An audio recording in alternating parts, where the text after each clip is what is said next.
Right now, the world economy stands at an alarming precipice. But would it surprise you to learn that the events of today are nothing new? Give me the next few minutes, and I'll show you that there are cycles to history that can not only allow you to see the future, but to make preparations for the very predictable outcomes. You're about to discover that huge financial gyrations, inflation, loss of personal freedom, and out-of-control government are all things that we have been warned about for centuries and are the direct consequences of the monetary system itself. In fact, most world history is determined by monetary history. So what lessons can we take from the past to help us navigate the perfect economic storm that awaits us?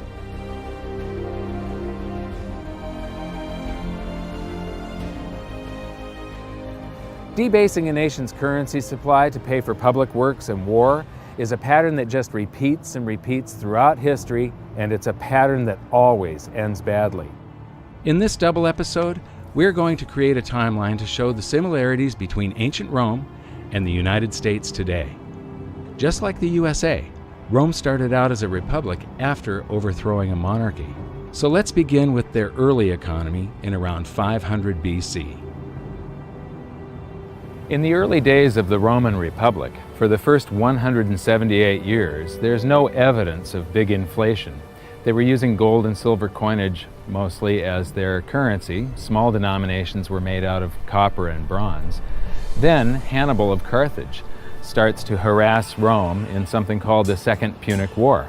And to pay for this war, they did deficit spending by taking the coins that they took in taxes, melting them down, and adding cheap and abundant base metals such as copper so that they could mint more coins. This caused a big inflation, and the inflation was one of the factors that brought the Roman Republic down to a dictatorship, the Roman Empire. Most of Rome's gold and silver was stored in vaults under the floor of their treasury, which was also known as the Temple of Saturn. If you visit Rome, go to the Forum in the center of the city, where you can still find the ruins of the temple today. And here's something I found really interesting.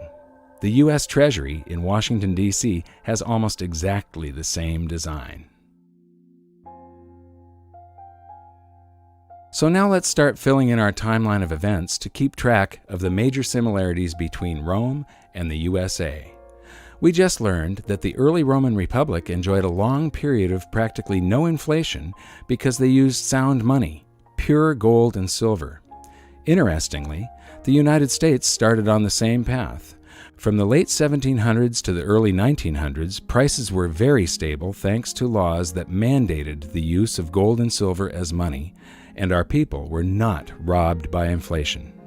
But in both instances, it was the ongoing debasement of the money for war spending and public works that led to economic chaos. Tell us the parallels between Rome and what's happening in the United States today. Well, they're obviously two very different societies, but there are some broad parallels. Rome was a republic. They made sure they had two people each year who were the rulers, the consuls. They always changed because the Romans were worried. They'd had a monarchy before, very unpopular. They overthrew it, so they didn't want anyone getting too many powers. What did in Rome? No surprise, excessive taxation and debasing the money. When you look at the coinage, it started out being an exact measure of copper for the sestertii and silver for the denarii, and by the time it was all over, worth absolutely nothing with perhaps a wash of silver to make it look like the original thing, which is exactly what we're doing now. So these patterns repeat themselves. They always repeat themselves. The Romans were the first culture to understand that a currency maintains its value because of its rarity. Julius Paulus once said, "This device, being officially promulgated, circulates and maintains its purchasing power not so much from its substance as from its quantity." Even still, the Romans never stopped churning out more currency, just like the USA today and the ancient Greeks before them. But in their race to debase, the Romans came up with some new twists of their own. The first of these twists was coin clipping. Whenever a Roman would enter a government building, they'd simply clip the edge off of their gold or silver coin. They would save up all of those clippings, melt them down, and mint more coins, expanding the currency supply. And when that wasn't enough, they developed the art of revaluation, where you just take a coin and you stamp a new value on it. You got 100! That's simple. The move away from precious metals to something less than precious metals, and the Roman Empire famously clipped their coins. This was a debasement of the currency. There wasn't a paper currency, but it was a debasement of the currency. In the US, there's a very interesting phenomenon going on where they're not clipping coins, but when you go to the supermarket, you find that the portions of the items at the supermarket on sale are shrinking. You know, the servings on various other consumer products are getting smaller and smaller, but this price is the same. So it's very similar to that old Roman coin clipping trick from 2,000 years ago. It's another form of currency debasement, but it's hidden through cardboard and marketing and fancy presentation, but the people are nevertheless having their currency debased. So why should you care about this?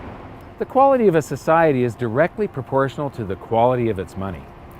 Stable money leads to stable prices, which leads to a stable society, whereas debasement of the currency leads to the demise of empires.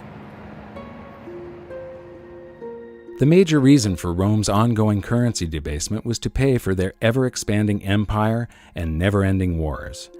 The precious metals content of their coinage fell further and further until it had next to no connection with the pure gold and silver that had initially provided them with a stable economy. Cut to today, and we see the same pattern. Up until the outbreak of World War I, the United States had very high levels of precious metals in its coinage, and treasury notes were backed by gold at a 1-to-1 ratio. From there, the USA debased its currency more and more to pay for World War II, the Korean War, and then the Vietnam War, until finally the link between gold and the US dollar was severed completely. For those new to the series, let's revisit the pivotal event that has managed to sneak under the radar of modern historians as nothing more than a side note, even though it will have repercussions for generations to come. It was an unprecedented act of global debasement by a modern wannabe emperor that would make any Roman ruler hang his head in shame. Most people think that President Nixon's criminal activities were limited to wiretapping and spying on the competition. But his greatest crime came on August 15, 1971, when he severed the last ties between the dollar and gold, when he ended the Bretton Woods system. I have directed Secretary Connally to suspend temporarily the convertibility of the dollar into gold or other reserve assets, except in amounts and conditions determined to be in the interest of monetary stability and in the best interest of the United States. The Bretton Woods system tied all of the world's currencies to gold through the US dollar. But instead of running out and hanging the guy when he took the world off of gold, the world just yawned and accepted that we were now on a fiat currency system, that we were now on this infinitely expanding system, that we no longer had money, we had currency. Money should be a fixed measure of value. It's like 5,280 feet in a mile, or 12 inches in a foot. I gave the example. Imagine trying to build a house, say 2,500 square feet. If the foot changed each day, it was 12 inches one day, 10 the next, 20 the next. Very hard to do if that's changing. Well, or the clock. The 60 minutes an hour. Imagine if they floated the clock.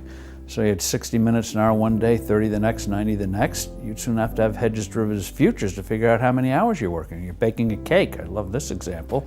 And it says bake the batter for 45 minutes. And then you have to figure out, is that inflation adjusted minutes? Is it a California minute, a Nevada minute? Just makes life infinitely complicated.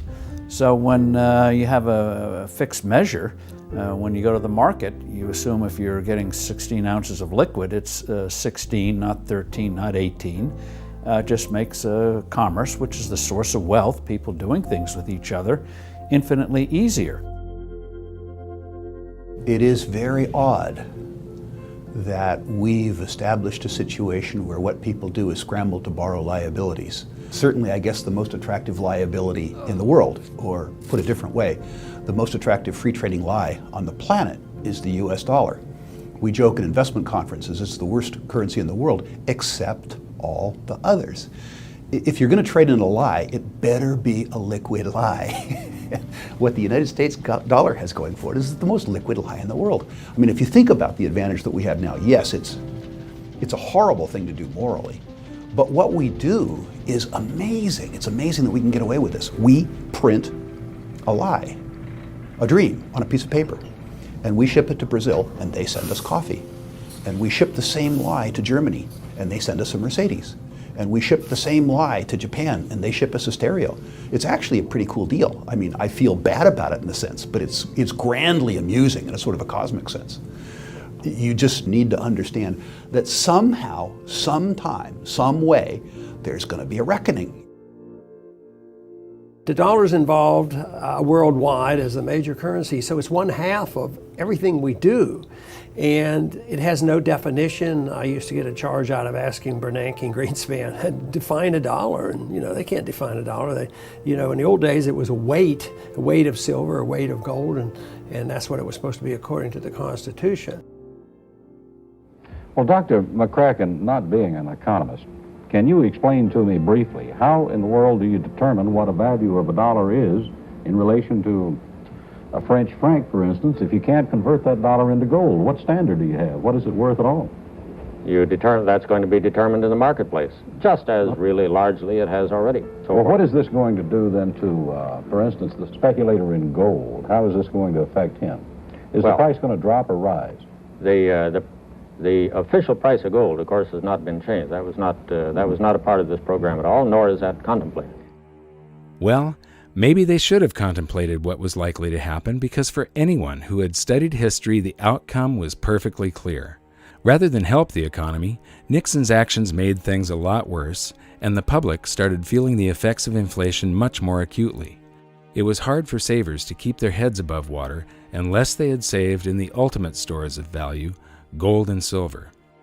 Just as it had always done throughout history, gold once again accounted for the expanding fiat currency supply by rising in price to cover that supply.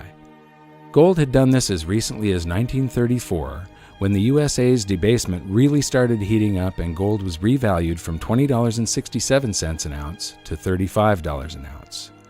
Now the process began again as the public bid the price up from $35 an ounce in 1971, climbing all the way to $850 an ounce in 1980, easily accounting for the massive quantities of currency the USA had conjured out of thin air now that Nixon had removed all restrictions. Gold had once again held an out-of-control currency to answer. Getting back to the Julius Paulus quote about the value of a currency being decided by the quantity rather than the content, one of the biggest economic hurdles that mankind repeatedly trips on is that we have never been able to control the quantity of currency. And this is one of the reasons why gold has always been the ultimate money. It can't be printed and it keeps us in check. Today, I think cryptocurrencies are a very exciting development and have tremendous possibilities. The bottom line is that governments have a long history of trying to cheat gold, either through debasement or manipulation of the markets. But here's the thing. In the end, gold always wins.